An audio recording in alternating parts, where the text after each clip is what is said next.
হোজাই জিলাত বানৰ তাণ্ডৱ নিশাৰ ভিতৰতে হোজাই জিলাৰ বিভিন্ন অঞ্চল বানপানীৰ সংখাৰী ৰূপ অসমৰ ২৮খন জিলাৰ মাজতে হোজাই জিলা দবকা নিশাৰীমুখ যমুনামুখ আদি অঞ্চল বৰ্তমান বানপানীৰ কবলত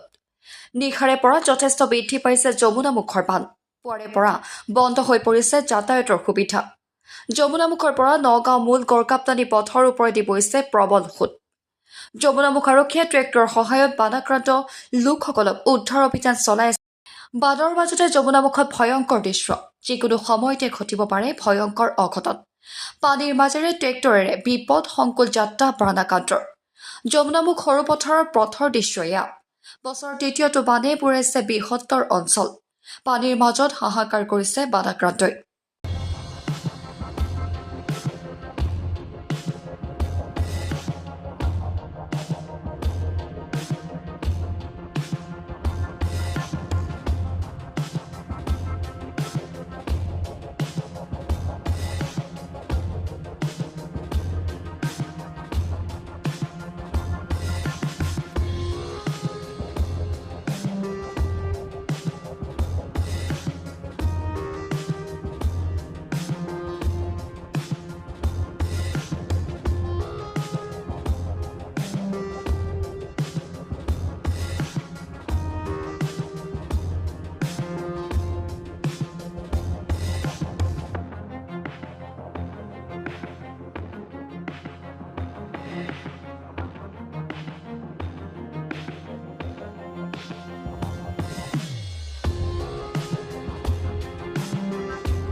কি ক'ব দেখিবলৈ পাইছোঁ যমুনামুখত যথেষ্ট পানী বৃদ্ধি হৈছে যোৱাকালি 4টাৰ পৰা আমাৰ যমুনামুখ এই নিশাৰী আৰু কপিলীয়ে আমাৰ 4টা বজাত আহি পানীয়ে প্ৰায় 50খন গাঁও ডুব গৈছে আমাৰ এই অঞ্চলত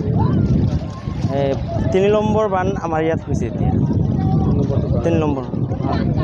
নিশাৰ পৰা যথেষ্ট পানী বৃদ্ধি পাইছে এতিয়া যমুনামুখ সৰুপদা ৰোড এতিয়াও বৰ্তমান আপোনালোকে দেখা পাইছে যে পানীৰ তলত ডুব গৈ আছে মানুহ বিপদৰ সন্মুখীন হৈ ট্ৰেক্টৰত পাৰ হৈ আছে